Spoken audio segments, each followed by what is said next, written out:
Napetraka tamin'ny fomba ofisialy ireo filan-kevitry ny fifaninanana miisa 7 rehefa avy nanao fifaninanana teny amin'ny fitsarana tampony teny Anosy ny ampahany tamin'izy ireo. Ny andraikitra raisin'izy ireto moa zany dia hitsara ny fifaninanana ara-baritra, eo ihany koa ny fifaninanana tsy mazava ary tsy madio eo amin'ny samy mpandrahara. Nanao fianianana androany teny amin'ny fitsarana tampony ny filan-kevitra ny fifaninanana miisa 9 andrafitra ny filan-kevitry ny fifaninanana miisa 7 izy ireo. Fa ny iray kosa tsy nanao fianianana amin'ny mampitsara azy. Hanatanteraka fanadihadiana sy tsara mahakasika ny fifaninanana ara-baritra sy ny fifaninanana tsy mazava na tsy madio eo amin'ny samy mpandrahara izay voarakitra ao anatin'ny lalàna 524 laharana 420.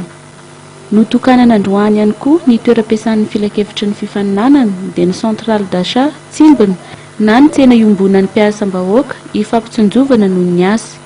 Ny filan-kevitry ny fifaninanana izay napetraka androany zany dia hitsara ireo fifaninanana ara-baritra, fifaninanana ny fifaninanana tsy mazava, tsy madio eo amin'ny samy mpandrahara, eo amin'ny samy mpivarotra, ka misy fitarenana na tsy misy fitarenana satria afaka tonga dia mandeha manadiady ty filan-kevitry ty raha misy zavatra tsy mety amin'ny fifaninanana eo amin'ny sehatra ara-baritra izay.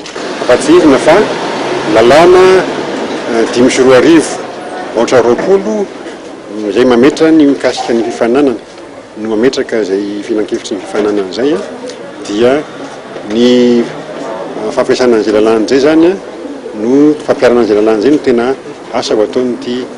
Misy ny fitoriana apetraky ny mpandrahara ka ao anatin'ny efa-bolana ny filan-kevitry ny fifaninanana no manatanteraka fanadihadiana lalina alohan'ny hamoahana didy ary izy ireo ihany no mamaritra ny sazy mifandanja amin'izany.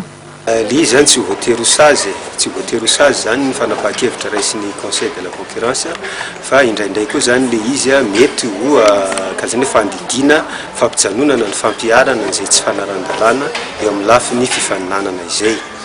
Ka ny fiarana aty amin'ny mpanjifa zany dia voalohany indrindra zany raha ohatra ka tena ny tsena marina no mamaritra ny vidin'entana fa tsy amin'ny alalan'ny fifanarahana ambadibadika ny atanta zany na ny fanerena amin'ny alalany hoe satria matanjaka zany dia mi-imposer zany ny orinasa anankiray amin'ilay vidin'entana dia tsy maintsy manjifa foana moa ny mpanjifa ao anatin'izay mba hialana amin'izay fanararaotana izay ataon'ny orinasa sasany izay zany dia izay zany no mahatonga ny filan-kevitry fifaninanana zany mandray andraikitra ao anatin'izay.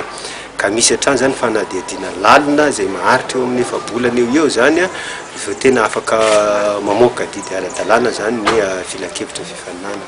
Mitovy lenta amin'ny rafitry ny fitsarana ny rafitry ny filan-kevitry ny fifaninanana satria sady mpamoaka didy no miaro ny tombontsoan'ny fanjakana ary rafitra mpanao famitorana ihany koa.